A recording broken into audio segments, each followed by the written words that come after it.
अब इस वीडियो में जो हम बात कर रहे हैं वो सेकंड सेलिंग अपॉर्चुनिटी की बात करते हैं कि पहली सेलिंग आने के बाद सेकंड सेलिंग अगर आती है, जैसी ये बड़ी अगर सेलिंग है वैसी अगर सेकंड सेलिंग आएगी, उसके लिए क्या स्टेप्स और प्राइस एक्शन इंपॉर्टेंट होंगे। एक मान लो कि जैसे एक ये सेलिंग आ गई, ऐसी ही कोई और सेलिंग आए, मान लो कि ऐसी कोई और सेलिंग कहीं से आ रही, उसके क्या क्या पैरामीटर हम देखेंगे इंट्राडे। ठीक है, पीछे भी आई हुई तो देख सकते हैं, मेनली हम इंट्राडे के अंदर ही वो चीज फाइंड करेंगे। ये होगा सेकंड सेल, ठीक है, सेकंड इंपॉर्टेंट सेलिंग। ये नहीं कि ये सेलिंग नहीं मानेंगे, ये सेलिंग नहीं, ये नहीं, अच्छी सेलिंग की गिरावट। तो उसके लिए कुछ कुछ इन्फोग्राफिक मैंने बना रखे हैं, अलग अलग उदाहरण, जिसमें एक फैल का उदाहरण है, काफी और है। तो अपन फैल और सारी चीज देखेंगे। यहाँ पे 7 जुलाई, जून, जून, जून, अप्रैल, ये जून, ठीक है, ये फेल वाला है जून। तो 19 अप्रैल से जो एग्जाम्पल है हम उससे स्टार्ट करते हैं। इस एग्जाम्पल पे हम पूछ जाते हैं मार्केट कैसा था। इस एग्जाम्पल में यहाँ पे हम पूछ गए। अब सेकंड सेलिंग हम देख रहे हैं, ठीक है। तो अगर हम सेकंड सेलिंग की बात करें, ये एक अच्छी सेलिंग आई है, और इंट्राडे ही दूसरी अच्छी सेलिंग हमें देखनी है, जिसको 1 to T स्ट्रक्चर होता था ना, वो ऐसा होता था, ऐसा, ठीक है, लगभग। इसके बाद हम ओवर ही मानते थे। और अगर हम सेकंड सेलिंग की बात करें इम्पोर्टेंट, वो ऐसी होती है, इसमें ये सब वेव बन जाएगी, लगभग जो ये सेल है वो ही उतनी बड़ी सेल आएगी। क्लियर हो रहा है सबको सेकंड सेलिंग का मतलब क्या है और उसके लिए क्या पैरामीटर होंगे। ये 5 मिनट के चार्ट पे मैं आपको समझा रहा हूँ, पूरा दिन का चार्ट होगा, सेकंड सेलिंग कॉन्सेप्ट होगा, ठीक है, इंपॉर्टेंट।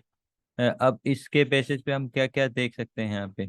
अब यहाँ से आप सेकंड सेलिंग में क्या क्या देख रहे हो, पहले तो एक सेलिंग की ग्रिड होनी चाहिए, सबसे पहला पार्ट कि सेलिंग की ग्रिड, उसको हम किससे रिफ्लेक्ट करते हैं, इस चीज, इस सिंबल से रिफ्लेक्ट कर देते हैं कि स्ट्रोंग सेल होना चाहिए मार्केट में, स्ट्रोंग सेलर यहाँ है जो इस मार्केट को गिरा के ले गया। अब स्ट्रोंग सेलर ने मार्केट को यहाँ से गिराया है, बीच में उसने रेस्ट कहाँ लिया है, इस प्लेस पे रेस्ट लिया है, ठीक है। इस प्लेस पे मार्केट में इस सेलर ने रेस्ट लिया है, होल्डिंग किया है, फिबो पार्ट बोलते हैं हम इसको, ठीक है। उसके बाद में मार्केट दोबारा से ऊपर की साइड आया है, इस एरिया से लगभग इसका 30% एरिया पकड़ा, अच्छी सेलिंग हुई। यहाँ से हम कह सकते हैं कि अच्छी ग्रिड आई है। यहाँ पे हम आरबीओ लेते हैं, बाइंग साइड के लिए चलते हैं। तो सबसे पहला प्लेस जो एसएल हंटिंग के लिए होता है वो स्विंग ही होता है। इसके बाद में 5 मिनट के ऊपर अगला स्विंग, यूं तो रखने को तो यहाँ यहाँ एक कदम आगे पीछे रखते हैं, वो छोड़ो, मेन एसएल हंटिंग एरिया ये होगा, ये होगा। यहाँ से गिरने के बाद मार्केट ने सबसे पहले एसएल हंट करने के लिए कहाँ गया, फीबो पार्ट, इसको क्या बोलते हैं, मिडल का फीबो पार्ट। तो फीबो पार्ट के आसपास मार्केट गया है, और एसएल खाते समय कहाँ पूछ जाता है, मेन फीबो के अंदर, ये वाला फीबो प्लेस के अंदर पूछता है। अब बात आती है कि मार्केट यहाँ आ कैसे रहा है, छोटे सिनेरियो के बेसिस पे भी हम देखते हैं, और स्टेप्स क्या रखे जा रहे हैं, स्टेप्स में ज्यादा बढ़ते हुए स्टेप्स भी ठीक नहीं होते ना। तो अब यहाँ से हम क्या देख रहे हैं, एक जोन मार्केट ने यहाँ बनाया है, किस जोन के नीचे, इस जोन के नीचे। जब ये शिफ्ट किया तो ये पोर्शन क्या था मार्केट का, ये पोर्शन मार्केट का रेजिडेंस था, यहाँ से तेजी से आया, अगला रेजिडेंस है। अब इस रेजिडेंस को मार्केट ने फ्रीली पार कर दिया, फ्री कैंडल्स के जरिए पार कर दिया, यानी कि जो यहाँ से पावर मिली है वो कंटिन्यू हीट बनाई है, और हीट बनाई है तो हम क्या कह सकते हैं, ग्रिड वाला सिंबल दे सकते हैं, कंटिन्यू चला है। अगर ये पोज करे तो हम ग्रिड का सिंबल नहीं देते, ठीक है, ऐसे ऐसे ऐसे ऐसे ऐसे ऐसे ऐसे करके धीरे धीरे चले तो ये सिंबल नहीं देते। ये सिंबल हम किस चीज को देते हैं, क्लाइमेक्स मूव को देते हैं। जो मार्केट एक स्लॉट से दूसरी स्लॉट सीधा पार करके जा रहा है तो हम कह सकते हैं कि ये एक ग्रिड है, तो उसको हम ग्रिड का सिंबल देते हैं, ठीक है। तो यहाँ पे ग्रिड और यहाँ पे आपके सेलिंग की ग्रिड का सिंबल है। अब इस जगह से मार्केट डायरेक्टली अटैक किसको कर रहा है, इस वाले लेवल को तोड़ता है। जब ये, और मैंने आपको पिछले वाले वीडियो में वेव में क्या सिखाया था, अगर इस वेव को तोड़े और सेकंड वेव को तोड़े तो एक रिदम कंप्लीट होती है। इस वेव में कंफर्मेशंस नहीं हो पाती हैं कि क्या ये लोअर लो पॉइंट बनेगा, क्योंकि जब ये तोड़ेगा तभी तो कंफर्म होता है। पहले वाले वेव के हिसाब से, इस वेव के हिसाब से यहाँ कंफर्म नहीं होता, या तो ऊपर भी जा सकता तो वेव ही नहीं बनी, तो लो पॉइंट टूटने पे कंफर्म होता है, यानी कि सेकंड वेव में सेकंड स्ट्रक्चर जो ब्रेक होता है वो किसको इनवाइट करता है? मोस्टली अच्छी सेलिंग की ग्रिड को इनवाइट करता है। उसी सेलिंग की ग्रिड के बाद में मोस्ट एसएल कहाँ बनते हैं? वो इस एरिया पे ही बन जाते हैं, और इस एरिया को हम क्या बोलते हैं? 3P area. और ये 3P एरिया में जब ये लेवल को पकड़ के थोड़ा सा ब्रेक कर दे, मार्केट यहाँ अप्रोच न करे, तो इस एरिया को भी हम क्या बोलते हैं? 3P area. ठीक है। अब इस स्टेज से मार्केट ऊपर की साइड जा रहा है, तो एसएल हंटिंग का मेन एरिया क्या हो गया? जो सेलर का अटैक हुआ है, उस अटैक का एसएल हंटिंग का हीट यानी 3P एरिया, ये तो यही एरिया होगा। अब इस एरिया में आने का तरीका कैसा है? मार्केट यहाँ डायरेक्टली ग्रीड फीबो यूज करते, ग्रीड वाला ये सैंपल यूज करते हुए आता है। तो हमेशा इसका एक पैरामीटर हो गया आपके लिए ये फिबोनाची ग्रेड सिंबल, ऊपर इसको ब्रेक करके जा रहा है लेवल को। अगला लेवल ये है, दो लेवल डायरेक्टली ब्रेक करके ऊपर की साइड में जोन में ठहराव कर रहा है, जिसका पहले कोई ठहराव नहीं था। यानी कि जो बिल्कुल फ्री पास आया हुआ है, उस जोन को रेजिडेंस बना रहा है। ठीक है, उसे रेजिडेंस बना रहा है। अब उस स्टेज पे ठहरा हुआ है जो पहले एक जगह खाली रखी थी, ये रेजिडेंस नहीं था, इस जगह आके मार्केट ठहर रहा है, और वो एक ठहराव का बेहतर प्लेस है। तो क्या हम ये मान सकते हैं कि ये परफेक्ट रिट्रेसमेंट हो सकता है? क्या हम ये कह सकते हैं कि इस जर्नी का एक बेहतर रिट्रेसमेंट फिबोनाची हमें प्रोवाइड करता है, फिबोनाची 50-60?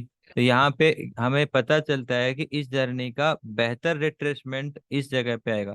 अब बात आती है ग्रीड कब आती है, बायर्स की ग्रीड कब आती है?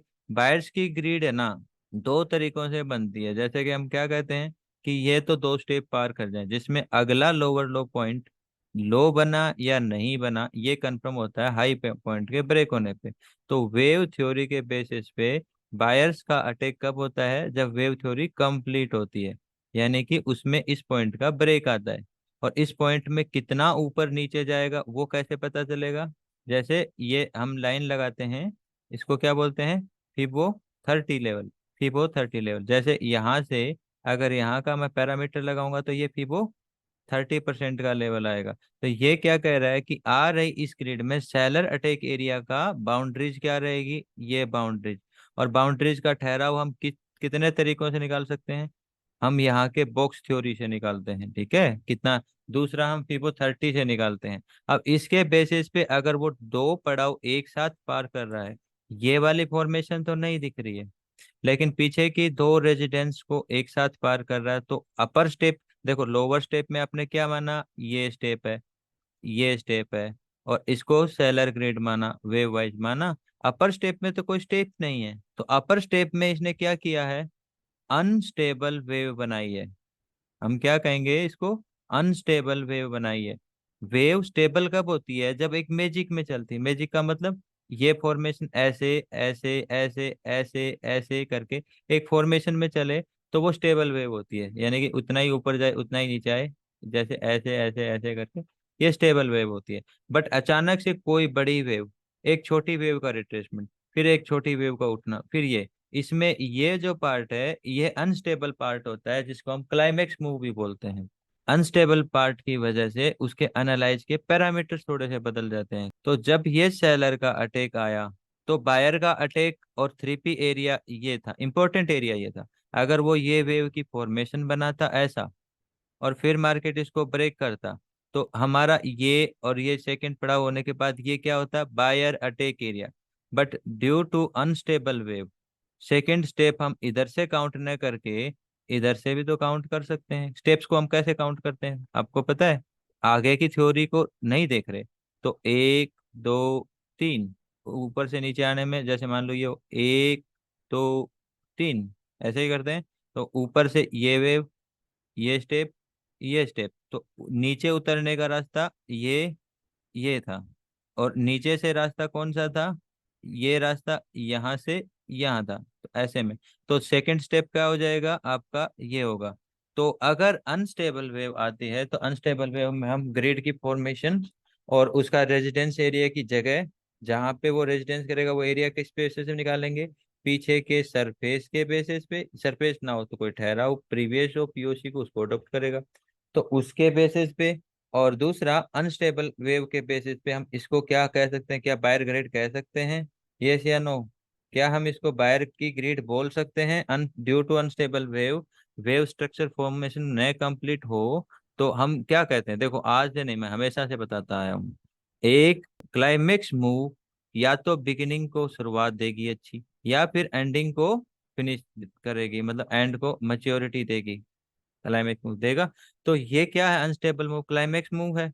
तो क्लाइमेक्स मूव किसी को पोज भी करता है, तो इसने इसको पोज किया, सेकंड सेल का रीजन बनता है ये। यानी कि फर्स्ट सेलिंग के बाद सेकंड सेलिंग की अपॉर्चुनिटी कौन दे रहा है? ये दे रहा है।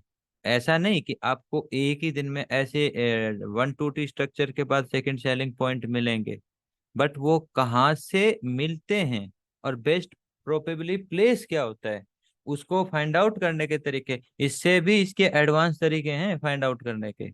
बट अभी पहले स्टेज पे आप ये समझो कि ये वो पॉइंट होगा, ये वो की पॉइंट होता है जो फिबोनाची, फिबो 30, फिबोनाची में 50 60 का ये लेवल, 30% का level, IV grid, wave theory, wave में 1 2 T स्ट्रक्चर 30%, और इसके बेसिस पे स्टेप्स की जर्नी को कितनी तरह से पार कर रहा है और कौन से एरिया से उसको ग्रिप मिल रही है और वहां पे किस तरह का बिहेव कर रहा है। ज्यादा ठहराव गलत है, कम ठहराव ठीक है, शॉक वेव और भी ठीक है। ठीक है, ये चीजें भी देखी जाती हैं। तो ये एग्जाम्पल में किसी का कोई डाउट है? कोई डाउट है किसी का? क्या ये पार्ट निकाला जा सकता है? ये सर 30% के हिसाब से निकला निकल जाएगा, ठीक है। चलो अगला एग्जाम्पल लेते हैं। ये एग्जाम्पल किसी को नहीं समझ में आया तो क्वेश्चन करा करो, हाँ ना जवाब दे दिया करो। अगले पे चलते हैं। ये डेट है 19 अप्रैल। 19 अप्रैल के बाद जाते हैं हम 8 जून। ठीक है, 8 जून के एग्जाम्पल पे जा रहे हैं। ये एग्जाम्पल है। अब सेकंड सेलिंग आई है इसमें, इस पॉइंट पे। ठीक है, पहली सेलिंग आई थी इस पे, फिर आई है ये एरिया, ये आई है ऐसा। चलो ठीक है, आपने देख लिया होगा क्या क्या रीजन है इस सेकंड सेलिंग का, क्या क्या पैरामीटर है। यहाँ पे अच्छी ग्रिड है, ओके। क्या बाइंग की ये ग्रिड पर्याप्त है? मार्केट को सहारा चाहिए गिरने के लिए, तो क्या क्या पैरामीटर देखने पड़ेंगे? ये वाली ग्रिड ठीक है, यहाँ पे तो टाइम वाइज रिट्रेसमेंट है ना, प्रॉपरली एक टाइम वाइज रिट्रेसमेंट है। और हम क्या देखते हैं, आप अपर वाले पोर्शन को देखते हैं जो मार्केट ऐसा उठता है, तो अनस्टेबल वेव क्या कहती है? मार्केट अगर रिट्रेसमेंट ले तो ग्रीड कहाँ से करेक्ट क्रिएट करेगा? ठीक है। और एक हम जो बीओएस में चीट पॉइंट ढूंढते थे, वो किस जगह ढूंढते थे? अनस्टेबल वेव के बाद अगर वो ऊपर के 30% एरिया को ही अडेप्ट करे, 30% क्या 23% बोलो, यानी कि यहाँ से गिरने के बाद ये इसका 23% के लगभग है, वो उसी को अडॉप्ट करे। और उसके बाद में मार्केट अगर उसको ट्रेप करते हुए निकले, ट्रेप की सीमा छोटी होती है और जितना वो कम समय ठहरता उतना वो स्ट्रोंग होता है। तो टाइम वाइज रिट्रेसमेंट आपको सबसे पहले क्या कहती है? कि मार्केट उठने में सक्षम नहीं है। और अगर वो उठने में सक्षम होगा तो मार्केट आपके कोई बताओ, कोई दो पैरामीटर बताओ, उठने में सक्षम होने के दो रीजंस क्या होंगे जिसमें आप ये कह सकते हो कि ये उठने में सक्षम है? कोई बताएगा? क्लाइमेक्स में। Climax move. देखो दो रीजन्स में क्या होता है, मार्केट यहां से तेजी से नीचे गया, आपको 1 मिनट के चार्ट पे मैंने हमेशा सिखाया है, अगर मार्केट यहाँ पे अगर फाउंडेशन बनाएगा फॉर अपर साइड तो क्या करेगा? सबसे पहले गैप देगा। जो लोग नीचे के एरिया पे बाइंग या सेलिंग कर रहे हैं उनको फंसाएगा, ट्रैप करेगा, ये एरिया हो जाएगा आपका ट्रैप का एरिया। ये खाली होना चाहिए, यानी कि एक गैप। उसके बाद अगर कोई पीछे जोन रहा, उस जोन को अडॉप्ट करते हुए पीओसी बनाएगा। और पीओसी के फाउंडेशन तो पता ही है आपको, पीओसी के फाउंडेशन में स्लेंट देखते हैं, ट्रैप देखते हैं, ऊपर का जोन जहाँ पे ठहरा हुआ उसके ब्रेक के बाद ऊपर के लिए चाल करते हैं। तो हम पीओसी स्टडी को इन्वॉल्व करेंगे। ठीक है, और इसमें जो पिछले एग्जाम्पल में ऑलरेडी पीओसी की थ्योरीज आती है।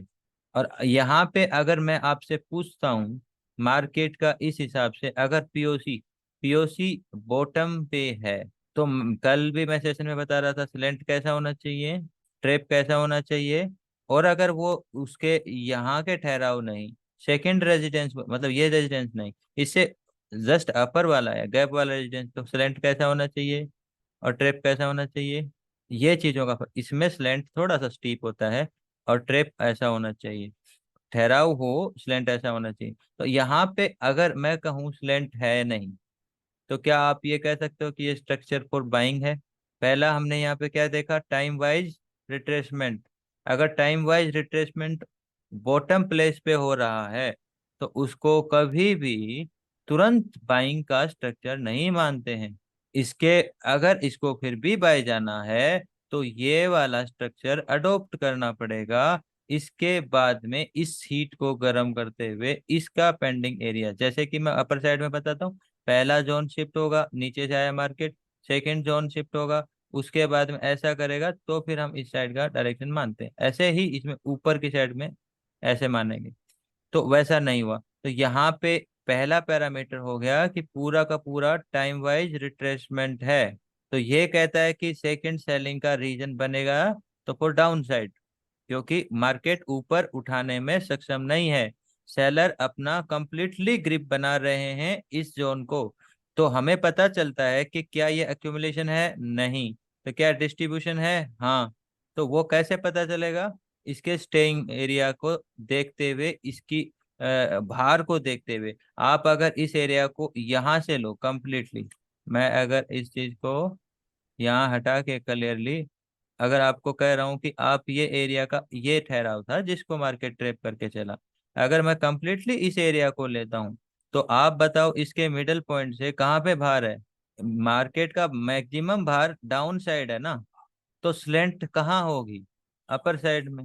फायदा उस चीज का ट्रेप करेगा उधर, ग्रिड आएगी उधर। और ग्रिड के लिए जो सरफेस क्रिएट किया जा रहा है वो स्टे के बेसिस पे यहाँ तक किया, और उसी एरिया को ट्रेप किया जा रहा है। मे बी ये इस एरिया का भी 30% ही होगा। और वहां पे आएगा तो ठहराव नहीं है, क्विकली मार्केट उसको निकाल रहा है। तो जितना कम ऊपर स्टे करेगा, इसका मतलब सेकेंड रीजन कि ये इस एरिया को होल्ड कर रहा है, ऊपर के एरिया को ट्रेप कर रहा है। ट्रेप कभी भी ठहराव नहीं देता, ठहराव जर्नी देती है, या फिर ठहराव रिट्रेसमेंट पार्ट देता है। रिट्रेसमेंट दो तरह के होते हैं, टाइम वाइज और प्राइस वाइज। प्राइस वाइज में ज्यादातर शोक होगा और टाइम वाइज में ठहराव होगा। तो टाइम वाइज रिट्रेसमेंट में ठहराव होगा, थोड़ा सा प्राइस का हिसाब आता है जिसमें उसको बोलते हैं ट्रेप।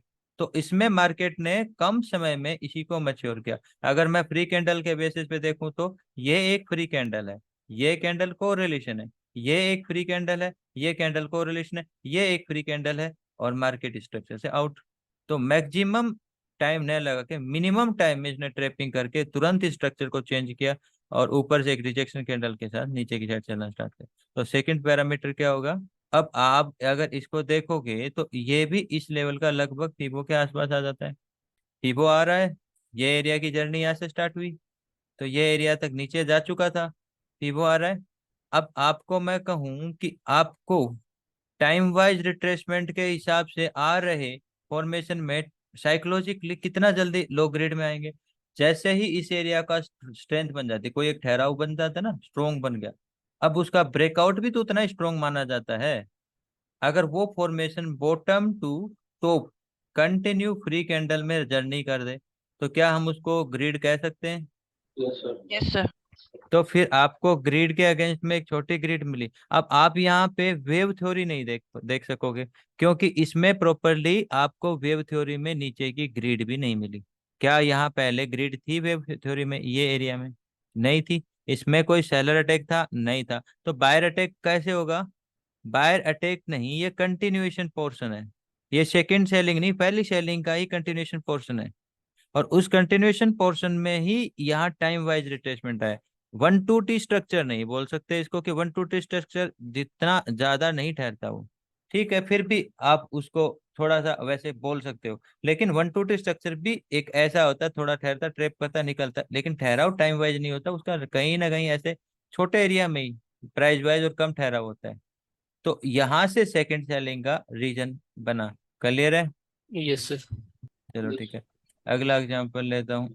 19 जून, 19 जून के एग्जाम्पल पे जाते हैं। ये 19 जून का है। अब इस एग्जाम्पल पे अगर हम देखेंगे, सेकंड सेलिंग ग्रिड स्ट्रक्चर दिख गया होगा आपको। स्ट्रक्चर अलग अलग तरीके के मार्केट में, क्या ये पहले सेलिंग ग्रिड है? इसमें तो कोई संशय ही नहीं। अब मैं आपसे पूछ रहा हूँ, क्या ये अनस्टेबल वेव है या स्टेबल वेव है? ये वेव अनस्टेबल। अनस्टेबल है, अनस्टेबल वेव है। तो अनस्टेबल। अनस्टेबल वेव को हम कह सकते हैं क्या ये वेव फॉर्मेशन की ग्रिड है? नहीं। तो अनस्टेबल वेव ठहराव देगी। बट स्टेबल वेव होती है एक वन टू टी स्ट्रक्चर, तो उसको हम सेलर अटैक से देखते हैं। क्या यहाँ सेलर अटैक देख सकते हैं? नहीं। नहीं देख पाएंगे। तो सेलर अटैक अगर हम नहीं देख रहे हैं तो पहला सेलर ग्रिड का ये टाइम वाइज रिट्रेसमेंट में सेम पार्ट जो हमने पीछे देखा वही होगा। ठीक है। बट इसमें थोड़ा सा अंतर है, वैसे अंतर है, मैं बता दूंगा क्या अंतर है। ये वाला पार्ट है लगभग इसका एक ठहराव एरिया। मार्केट ने इस जगह पे सरफेस क्रिएट किया, इस एरिया पे सरफेस क्रिएट किया। ये थोड़ा सा रोंग होता है और डाउन साइड। क्लियर है? ये गया है डाउन साइड, मैं वो नहीं कह रहा हूँ, लेकिन ये गलत होता है। ये ठहराव होता है ना, इससे एक गेट की दूरी बनती है और उसमें सरफेस ग्रिड का कारण बनती है, तो वो प्रॉपर स्ट्रोंग नहीं होता। वैसे देखा जाए इसने इस एरिया की दूरी को देखा, इस एरिया से दूरी ज्यादा हुई, उस पे अटैक करना मुश्किल हुआ, लग रहा है कि बायर अटैक, बायर आएंगे और उनको प्रॉफिट मिलेगा। तो मोर देन 30% से ज्यादा नहीं जा सकता। तो ऐसे में इसका जाना मुश्किल हुआ। देखो सेलर और buyer grid, buyer grid, seller attack और बायर अटैक, बायर अटैक और सेलर अटैक हम किसके वेव से निकालते हैं? वेव फॉर्मेशन के बेसिस पे निकालते हैं। और बायर अटैक भी हमने वेव फॉर्मेशन के अटैक। दूसरा क्या होता है? डबल बॉटम डबल टॉप उसको ज्यादा स्ट्रोंग करता है, मच्योर। अगर ऐसे करके ऐसे डबल बॉटम बना तो एक लेवल बना, अगर वो उसको ब्रेक करता है तो 30% क्या ये बायर अटैक होगा। आरबीओ क्या बायर अटैक होता है? Yes sir. अपर पोर्शन का आरबीओ बायर अटैक होता है। नीचे का आरबीओ सेलर अटैक होता है। वो तो बिना वेव के कारण भी होता है। और हम उसको क्या देखते हैं? अपर पोर्शन को ऐसे ये नीचे पहले जोन को। इसमें डबल बॉटम जब आता है और उसकी स्ट्रेंथ में नीचे के ठहराव में टाइम वाइज होता है, तो ये ऑब्वियसली इसका 30% एक बायर अटैक एरिया और ग्रिड वाला रीजन बन जाता है। अब ग्रिड किस तरह की हो वो भी फॉर्मेशन, ये यहाँ पे थोड़ा सा एरिया सरफेस खाली करने की वजह से ज्यादा लंबी पावर लेके नहीं आ सकता। फिर इसने इस एरिया में ठहराव किया और इस पार्ट का सहारा लेके दो पार्ट में ग्रिड को रखा है। एक पार्ट ये हुआ, दूसरा पार्ट ये हुआ, और उसके बाद फिर नीचे चला है। तो सेलर अटैक में हम क्या क्या चीजें देखेंगे?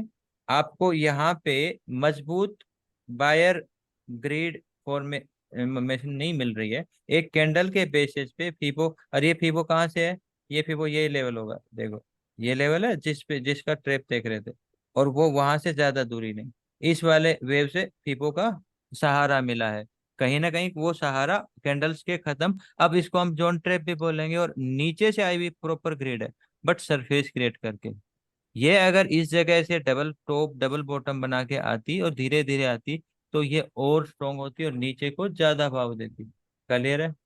ऐसे में हम इस जगह इस प्लेस को ज्यादा मजबूत तो नहीं देख पा रहे, but as a zone trap और फिबो 30, तो उसके बेसिस पे हम इसको डाउन साइड में टाइम स्विच के बेसिस पे प्रोबेबली सेलर ग्रिड के बेसिस पे ले सकते हैं, ट्रेल करते हुए ले सकते हैं। ठीक है। इसके बाद में यहाँ पे सेलिंग की ग्रिड आई है। अब ये डे सेपरेट हो गया, अगला डे। जैसे हम 19 की बात कर रहे हैं, अगला केस 19 के बाद, हाँ 20 वाला, 20 वाला केस फेल है। ठीक है, ये 20 वाला फेल, मैं फेल का एग्जांपल दिखा देता हूँ। चलो आप बताओ फेल का एग्जांपल कहाँ है, कहाँ देखना चाहिए, कहाँ नहीं देखना चाहिए, कौन से फॉर्मेशन बन रहे, कौन बताएगा? सेलिंग की ग्रिड कहाँ थी? पहला सवाल पहले सर ये स्टार्टिंग। ये थी। हाँ। 10:15 पोजीशन। क्या क्या ये वेव फॉर्मेशन है? नहीं है सर। नहीं। वैसे तो वेव फॉर्मेशन है ये, स्टेप है इसमें, ये भी एक ठहराव है, ये भी ठहराव है। बट इसके अंदर क्या सेलर की ग्रिड आई थी? सेलर अटैक आया था? ये वाला पार्ट ना सर, नीचे का पार्ट उसको बोल रहे हो ना? अगर स्टेप वाइज देखें तो क्या सेलर अटैक आया था? नहीं आया। आज के दिन में अगर वेव फॉर्म, अगर देखो अभी आप समझो, आप है ना चार्ट को देख के थोड़ा भ्रमित मत हो। चार्ट जैसा भी है, मार्केट आगे गया नहीं गया मुझे नहीं पता, आप इस चीज को यहाँ से देखो। मार्केट ने ये कदम रखा, मार्केट अपर साइड में आया, तो क्या ये एक स्टेप बना नहीं बना आपके लिए? अपर साइड से ये ऐसा करके दूसरा स्टेप बना नहीं बना? बना। अब मार्केट नीचे जा रहा है, इस प्लेस से उठ रहा है, तो क्या ये स्टेप बना नहीं बना? अब मार्केट यहाँ स्टेप बना रहा है, तो क्या ये स्टेप बना नहीं बना?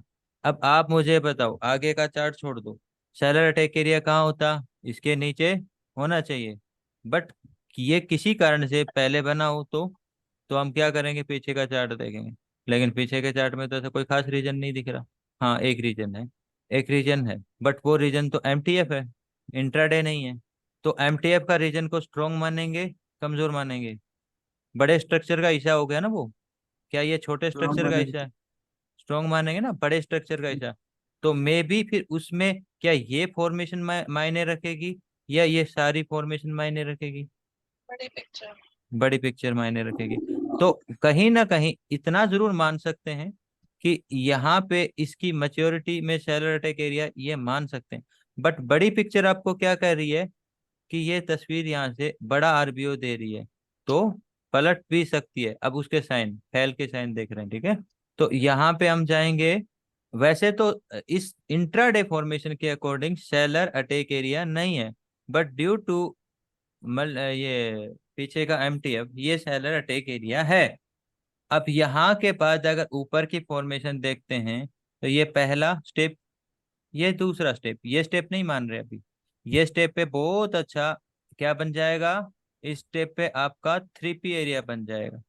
क्यों बनेगा? इस वेव से नहीं बनेगा, इसके कारण से बनेगा, जो पीछे से लेके आ रहा ग्रिप, उसकी वजह से, यानी कि एमटीएफ पार्ट की वजह से, पीछे के चार्ट के एमटीएफ पार्ट की वजह से। अब इसमें अगर मार्केट इस और इस स्टेप के ऊपर जाएगा, तो ये क्या बायर अटैक एरिया होता है? हाँ सर। और अगर बायर इसमें अटैक करें और सेलर इसमें फंसे हैं, तो प्रेशर दो तरफा हो जाएगा ना।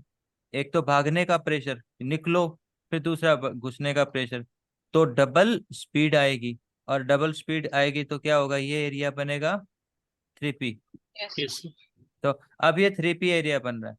मुझे मेजर करना था 30% लगाऊं, कहाँ लगाऊं? अब आप यहाँ से देखोगे 30% लगेगा इस पोर्शन का, तो क्या वो फ्री पास आएगा, नहीं आएगा? आएगा सर। अगर ये फ्री पास है तो क्या मैं इसे सेलिंग की साइड के लिए थोड़ा सावधान नहीं होऊंगा? फिर दूसरा, मुझे इंट्राडे में इसमें क्या देखना, फीबो। क्या मुझे लग रहा है कि ये फीबो को भी क्रॉस कर गया, या उसके स्ट्रगल में है? मैं यहाँ के कुछ पैरामीटर पे सावधान हो रहा हूँ, जिसमें एमटीएफ का व्यू पॉइंट है, 30% का फ्री पास है, क्लियर है। फीबो में आ रहा, यहाँ पे बेशक सेलर की एक ग्रीड है, बट सेलर की ग्रीड ये लीड करती है। क्या करती है? लीड। किसको लीड करेगी? सेकंड सेलिंग ग्रीड को लीड करेगी। बट अगर इसको कोई बायर ग्रीड लीड करने लग जाए, तो वो इंश्योरेंस लीड नहीं होगी, क्या हो जाएगी? क्या लगता है आपको, ये इंश्योरेंस लीड है या फिर मेन लीड होने की, मतलब इस लीड के कंपेरेटिव में ये उससे कमजोर होनी चाहिए, ये उससे कमजोर नहीं हो रही है। पीपो के पार्ट को भी तोड़ के ऊपर की साइड सस्टेन कर रही है। कुछ समझ में आ रहा है? एक साइन, दूसरा साइन यहाँ पे इंट्राडे सेलर वो नहीं है। दूसरा साइन में यहाँ के ग्रिप से 30% से फ्री पास होना, ये नहीं है। फीबो से भी बाहर निकलने की रेंज में आना। अब अगला रीजन क्या होगा, यहाँ पे टाइम वाइज ठहराव नहीं होगा। मैंने आपको क्या कहा था, अगर वेव के ऊपर यहाँ से जाता है, तो यहाँ कम से कम ठहराव होना चाहिए। या तो ये शोक होगा या कम ठहराव होगा, ठीक है। ज्यादा ठहराव खराब करेगा। अब ज्यादा ठहराव हो रहा है यहाँ पे, ऐसे में ये ट्रेप और ये कैंडल स्टिक इसको ऊपर के पोर्शन पे तो ले जाएगी। क्लियर है? नहीं, फैल वाला केस है ये, यस सर। ठीक है। तो अब आप इसमें क्या क्या चीजें इन्वॉल्व करोगे? सेलर ग्रेड इन्वॉल्व करोगे, एमटीएफ इन्वॉल्व करते हो, अच्छी बात। मैं वैसे इंट्राडे ही समझा रहा था, बट ये वाले स्टेप्स समझोगे, प्री पास वाला एरिया समझोगे। ऊपर का फीबो है ये, ऊपर का फीबो मैंने कहाँ से लिया है, मैंने कंप्लीट लेवल लिया है। कंप्लीट लेवल का मतलब मैंने पीछे वाले लेवल को मिलाया तब।